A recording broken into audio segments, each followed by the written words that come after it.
Hello, I'm Peggy Vasquez. I'm one of the speakers for the IAAP Summit happening in July in Austin, Texas.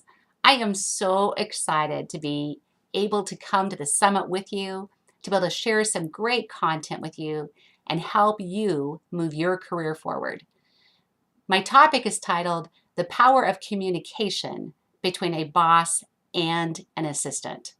And communication is huge. It is paramount as an assistant if you're going to be successful. You've got to nail your communication with your manager.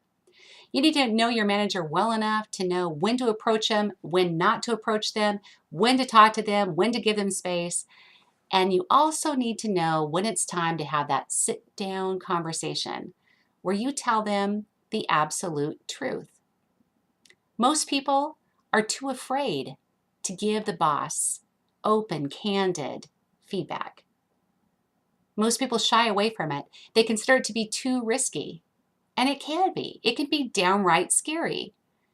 But if no one tells the boss the truth, how are they going to know what their blind spots are?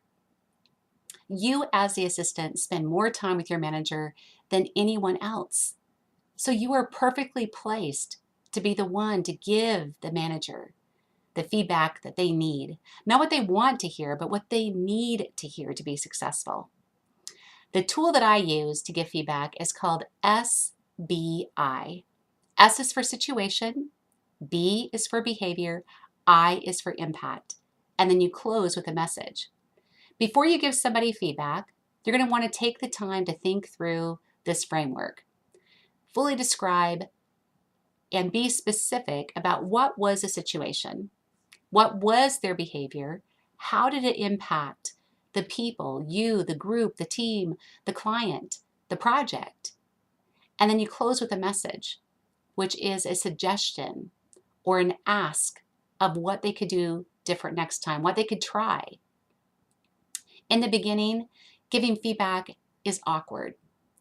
But once you have the trust, once you have the relationship established with your manager and that they know that your sincere desire is to help them to be more successful with you than they can be without you, they'll be much more likely to listen and to value, respect your feedback.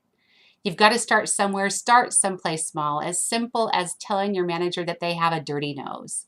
And then later, you can move into an area that is much more scary, risky, something as talking about a restructure. And we're going to have lots of role playing during my session to make sure that when you go back to your offices, you're going to be able to give feedback like a boss to your boss.